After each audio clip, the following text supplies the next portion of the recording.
ये हमारे साथ जाने माने फंड मैनेजर और इकिगाई एसेट मैनेजर्स के फाउंडर और सीईओ पंकज टिब्रेवाल जुड़ रहे हैं। Pankaj, good morning. Pankaj, company का नाम मेरे को एकदम पसंद है। I have read that book. क्या उसी से इंस्पिरेशन मिली?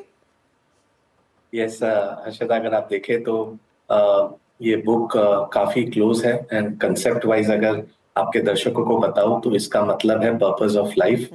और अगर ये देखें इकिगाई होता क्या है, ये 4 चीजों का सम्मेलन है। What you are good at, what the world needs, what you are passionate about and what you can be paid for. And हमें लगता है कि लास्ट 2 डेकेड से हम इन्वेस्टर्स के लिए कंपाउंड कर रहे हैं वेल्थ, एंड यही हमारा इकिगाई है। And that's why the companies name हम लोग ने इकिगाई रखा। Absolutely brilliant. अब मार्केट में भी ऐसा कुछ इकिगाई मिलेगा क्या इस समय, अगर कोई नया निवेश के लिए उतर रहा है? पंकज, तो अगर आपका व्यू और निवेशक का अगर टाइम होराइजन लंबा है तो मार्केट हर समय आपको कुछ ना कुछ ऑफर करने के लिए रहेगा। बट इस समय हमें लगता है कि एज इन्वेस्टमेंट प्रोफेशनल्स हमें रिस्क मैनेजर ज्यादा, फंड मैनेजर कम होना चाहिए। बिकॉज लास्ट 2-3 साल मार्केट बहुत चैरिटेबल रहा है हर निवेशक के लिए। एंड कहीं ना कहीं मुझे ये फील हो रही है कि रिस्क अंडर एस्टिमेट किया जा रहा है हर पोर्टफोलियो में, और वैल्यूएशंस कहीं ना कहीं बहुत ऊपर आ गए हैं। अगर आज हम देखें तो हमारा मार्केट कैप टू जीडीपी 2007 में जो पीक किया था 150%, वहां पर वापस पहुंच गया है। एंड अगर हम फॉरवर्ड बेसिस पर भी देखें, specially mid and small caps, तो कई सेक्टर्स में एक बबल जोन, एक फ्रॉथी जोन डेवलप हो गया है। और यहाँ प्रॉब्लम यह है कि गलतियां होने की संभावना बहुत ज्यादा है।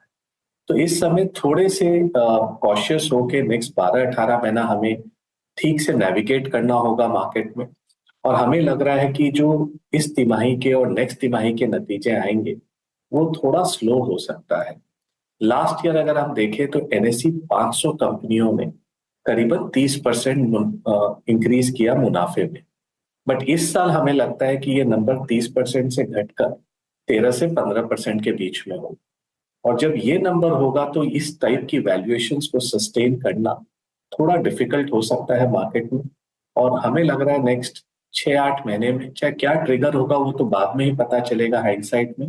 बट थोड़ा सा केयरफुल रहना चाहिए। कई सेक्टर्स, कई जोन जहां पर बबल वैल्यूएशंस हो गए।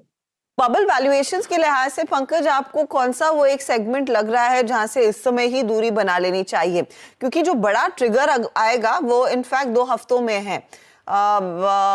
वो बजट रहेगा 1.5 हफ्ता टू बी प्रिसाइज। उससे पहले कहीं पर आपको लग रहा है कुछ कॉशन सेट इन होना चाहिए या फिर लोगों को थोड़ा सा सतर्क होना चाहिए? हाँ, मतलब अक्षरा जी, अगर मैं आज काफी सारी कंपनियों को देखता हूँ तो एक चिंताजनक विषय आ रहा है कि काफी सारी कंपनियां अनरियलिस्टिक एक्सपेक्टेशंस स्टॉक प्राइस में दिखा रही हैं। फॉर एग्जांपल, अगर मैं पूरे इंडस्ट्रियल कैप गुड्स को देखता हूँ, ये 5-10 साल में हमारा make in India, factory to the world concept सही है। बट नियर टर्म में जो एक्सपेक्टेशंस बिल्ट इन है वो बहुत ज्यादा है, और वैल्यूएशंस 50 से 100 पी के बीच में ट्रेड कर रहे हैं। तो वहां पर थोड़ा सा सतर्क रहना चाहिए। सेकंड, आप कई कंपनियों में देख रहे हैं कि मार्केट कैप 20 से 30 हजार करोड़ है, लेकिन वो कंपनियां कैश फ्लो लास्ट 5 साल से नहीं बना रही। एंड फाइनली हमारा ये मानना है कि top line is vanity, bottom line is sanity, but cash in bank is reality. अगर कोई कंपनी के पास कैश फ्लो नहीं है, खाली मुनाफा बढ़ाता जाए, तो वो अकाउंटिंग प्रॉफिट है, फाइनली वो कहीं ना कहीं प्रॉब्लम आएगी उस कंपनी के अंदर। और अभी हम देख रहे हैं कि सारे निवेशक ये बेसिक जो इन्वेस्टिंग की होती है उसे इग्नोर कर रहे हैं और नरेटिव्स और मिथ्स के तरफ कैरिड अवे हो रहे हैं। वहां थोड़ा सतर्क रहना चाहिए, बिकॉज फाइनली अगर कैश फ्लो नहीं है तो कंपनियों का ग्रोथ प्रॉब्लमेटिक होगा। तो ये सारे चीजों को आप बेसिक्स ऑफ इन्वेस्टिंग के ऊपर वापस चले जाए, मिथ्स और नरेटिव्स को इग्नोर करें, तो हमारे हिसाब से जर्नी ठीक रहेगी। बट अगर आप उसमें गलती करते तो कहीं ना कहीं इसका आपको भरपाई करना पड़ेगा। अच्छा पंकज जी नमस्कार, वीरेंद्र बोल रहा हूँ दिल्ली स्टूडियोज से। बैंकों के लिए बीते 2 साल काफ़ी अच्छे रहे, मतलब इसमें से अगर मैं 8 क्वार्टर्स को देखूं तो जिसमें वो दौर था जब रेट कट्स हो रहे थे, आप स्ट्रॉन्ग NIMs एंजॉय कर रहे थे, फिर लास्ट 2 क्वार्टर्स से NIMs टॉप आउट हो गए, उसके संकेत मिलने लगे। बट 2 चीज़ें हैं, एक स्ट्रगल है डिपॉजिट ग्रोथ, उस पर बैंक स्ट्रगल कर रहे हैं, और सेकेंड चीज़ है substantial drop in CASA deposits, जो लो कॉस्ट डिपॉजिट होता है। आप इसके मद्देनज़र बैंक्स पे व्यू क्या रखते हैं? जब आपका ये कोशिश, जो मैं कॉशियस कमेंट्री सुन रहा था, बैंक्स पे इस मद्देनज़र आपका व्यू क्या है? वीरेंद्र जी, आपने बहुत सही पॉइंटर्स को हाईलाइट किया है बैंकिंग पर।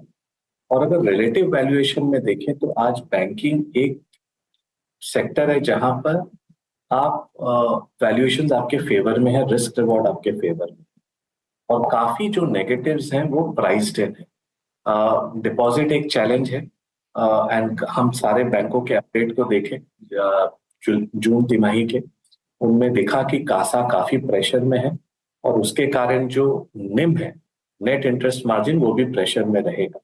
लेकिन उसके बावजूद अगर हम लास्ट तिमाही जो मार्च का तिमाही देखा था, उसमें 87 बैंकिंग एंड फाइनेंशियल कंपनीज है पूरे 500 कंपनियों में इंडिया में, जिसमें कि बैंक्स, NBFCs, इंश्योरेंस, सारी कंपनियां आ जाएंगी। और उसमें ये दिखा कि उन्होंने स्टिल 24% अर्निंग्स ग्रोथ डिलीवर की। हमारा ये मानना है कि आने वाले ये साल में भी डिस्पाइट ऑफ NIM प्रेशर और credit cost being best, banking and financial कंपनियां ओवरऑल मार्केट से बेहतरीन कर सकती है in terms of earnings growth, और वैल्यूएशन इतनी अनडिमांडिंग नहीं है। तो हमारा रुझाव पॉजिटिव रहेगा, स्पेशली प्राइवेट सेक्टर बैंक्स की तरफ है।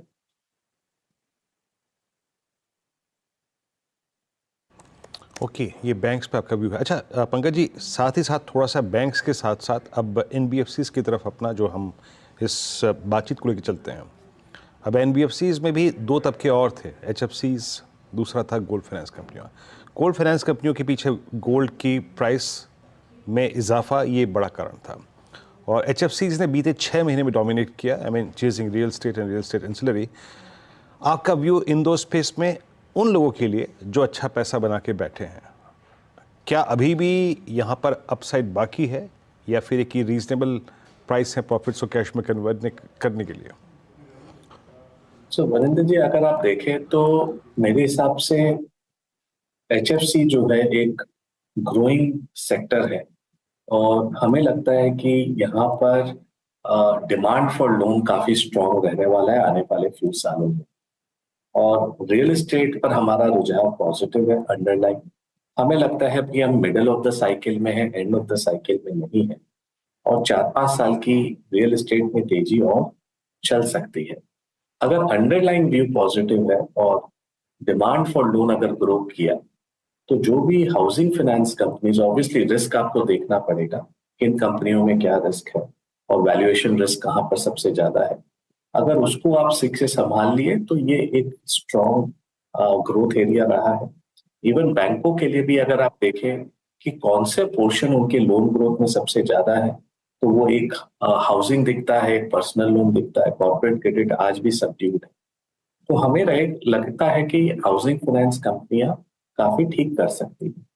लेकिन पूरे NBFC सेक्टर में अगर आप देखें तो वैल्यूएशन इतने रीजनेबल नहीं है, काफी महंगे हैं।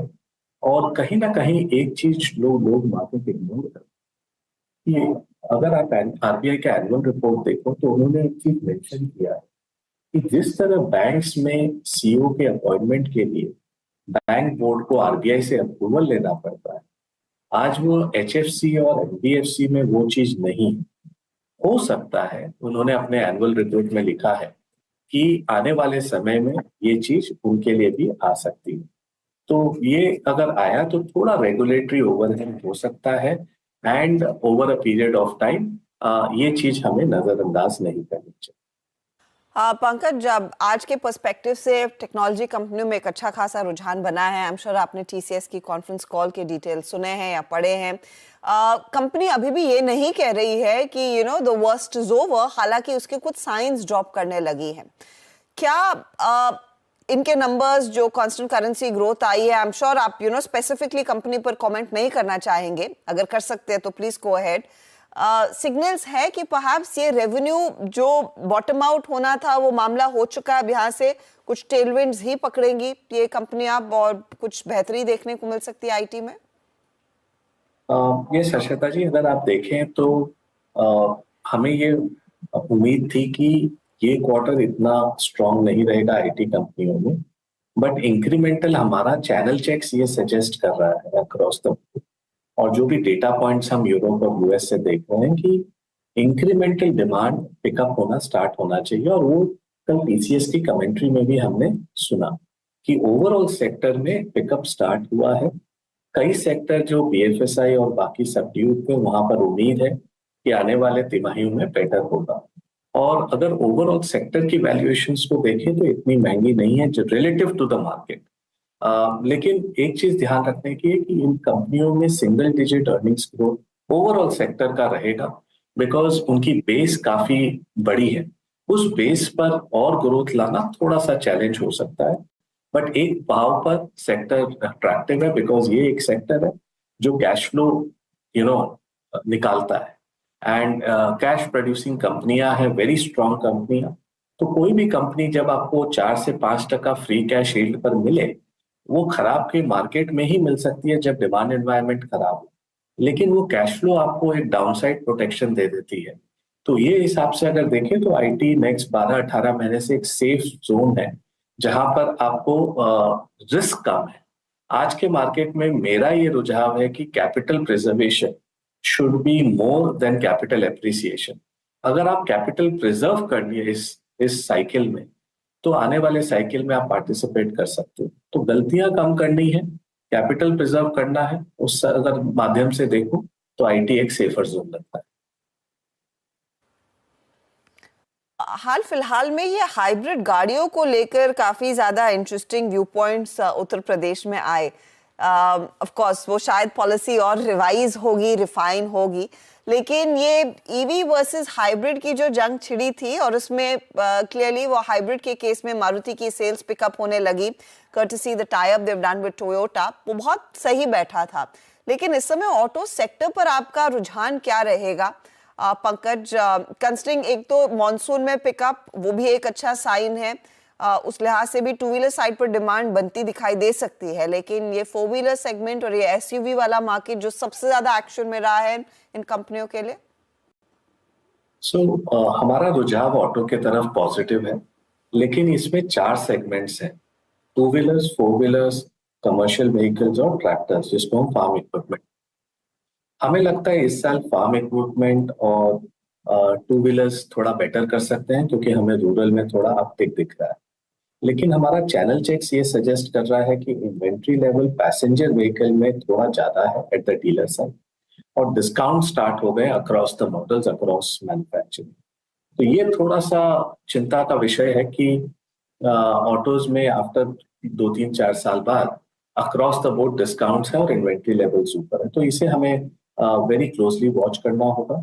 कमर्शियल व्हीकल्स में ये फीडबैक आ रही है कि थोड़ा डिमांड वीक है, और हो सकता है कि इस साल फ्लैटिश टू मार्जिनल डिक्लाइन हमें commercial vehicles, heavy commercial vehicles में दिखना पड़े। या तो हमारा ये मानना है कि ऑटो ओईएम से बेटर है कि आप ऑटो एंसिलरी से आप उसे प्ले करें, क्योंकि ऑटो एंसिलरी के पास डाइवर्सिफाइड अप्रोच रहता है, उनके पास कमर्शियल व्हीकल्स भी है, पैसेंजर भी है, टू व्हीलर्स भी है, कई में ट्रैक्टर्स भी है, और कई सारी ऑटो एंड कंपनी इंडिया में अब ऑटो के अलावा इंडस्ट्रियल सेक्टर को भी केटर कर रही है।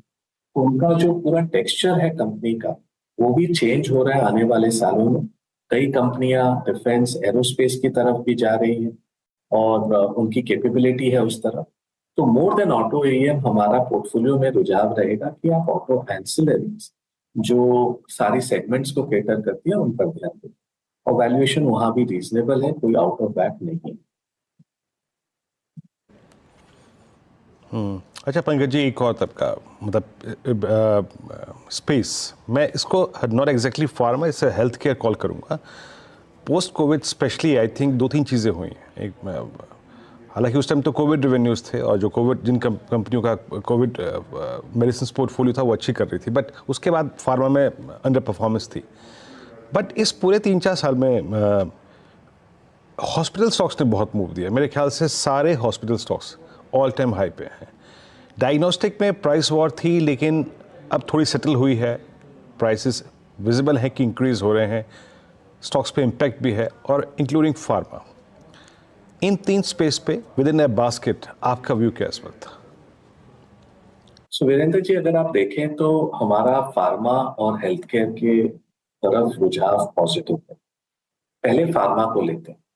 सो ऑब्वियसली डोमेस्टिक मार्केट काफी अच्छा कर रहा है, और मंथ ऑन मंथ जो डेटा आपको दिखता है AICD का और बाकी एजेंसियों, वो ये पॉइंट कर रहा है कि डोमेस्टिक डिमांड जो फार्मा की है वो हाई सिंगल डिजिट से ग्रो कर रही है, एंड कई कंपनियां उसको बीट कर रही हैं। सो डोमेस्टिक एक कैश काउ है, और कई सारी कंपनियां डोमेस्टिक मार्केट में अच्छा काम कर रही हैं। अब अगर हम US देखते हैं, जो 4-5 साल से काफी तकलीफ में था और वहां प्राइस इरोजन काफी स्ट्रांग थी, वहां पर इंक्रीमेंटल इंप्रूवमेंट स्टार्ट हो गया। लास्ट ईयर इसी समय करीबन 8 से 10% का प्राइस इरोजन हम जेनरिक ड्रग्स में देख रहे थे, वो अभी घट के 4 से 5% हो गया। और जितने छोटे प्लेयर थे जो 5-6 साल में एंटर किए थे, उन्होंने वो स्पेस को वकेट करना चालू कर दिया। तो अगर हम US साइड से देखें तो पॉजिटिव सरप्राइजेस आ सकती हैं, और डोमेस्टिक स्टेडी है जो ग्रो कर रहा है। तो यहाँ पर अर्निंग्स ग्रोथ की संभावना जो लास्ट 4-5 साल से सबड्यूड थी, और हमने लास्ट 12 महीने में भी देखा, वो अर्निंग पॉजिटिव सरप्राइज आई। और हमारा मानना है कि 12-18 महीने में भी यहाँ पर स्टेडी ग्रोथ आपको दिखना चाहिए, और वैल्यूएशंस अपने फेवर में है, कोई आउट ऑफ दैट्स एक साइड। सेकेंड, हम आते हैं हॉस्पिटल्स में। इस सेक्टर में निवेश करने के लिए आपको थोड़ा लॉन्गर टर्म होराइजन रखना होगा, बिकॉज इंडिया में पेनिट्रेशन आज भी हॉस्पिटल्स पर बेड अगर देखें तो one of the lowest in the world, और ये ग्रोथ सेक्टर है। बट नियर टर्म में सारी कंपनियां हॉस्पिटल स्पेस में काफी सारा कैपिटल एडिशन कर रही हैं, चाहे वो ब्राउनफील्ड हो या ग्रीनफील्ड। और हमें लगता है कि नेक्स्ट 3 से 4 साल में जो आज की एग्जिस्टिंग कैपेसिटी है, उसमें करीबन 70% से बढ़ोतरी होगी। मतलब इंक्रीमेंटल नया कैपेसिटी 70% और ऐड होगा जो आज की कैपेसिटी। सो एक नियर टर्म में थोड़ा सा प्राइसिंग प्रेशर और यूटिलाइजेशन प्रेशर आ सकता है, बट अगर इस सेक्टर को आप लंबे समय तक देखो तो इस सेक्टर में काफी पोटेंशियल है, because of the under penetration of the health care side. तो हमारा मानना है कि अगर इसको रखना भी है तो उन कंपनियों के साथ रहना है जहाँ कैपिटल एलोकेशन अच्छी है, वो अच्छे ज्योग्राफीज में जाके अपना नया हॉस्पिटल या सेंटर्स खोलना है, और कैपिटल एलोकेशन पर फोकस है। बिकॉज ये चीज में आपको अपफ्रंट इन्वेस्ट करना है, लेकिन जो आपकी रेवेन्यू है over a period of time, जब हॉस्पिटल चल पड़ता है तब आपको उसकी बेनिफिट दिखती है। तो ये सेक्टर को हम थोड़ा सा, आज वैल्यूएशन महंगा है, थोड़ा सा केयरफुली देखेंगे, लेकिन इसे अगर लंबे समय तक रखना है तो ये एक सेक्टर अच्छा लगता है। So overall health care space में अगर हम देखें, सम अप करें, तो हमारा रुझान पॉजिटिव। बहुत बहुत शुक्रिया पंकज हमारे लिए समय निकालने के लिए, and have a great weekend. Thank you, Arshita.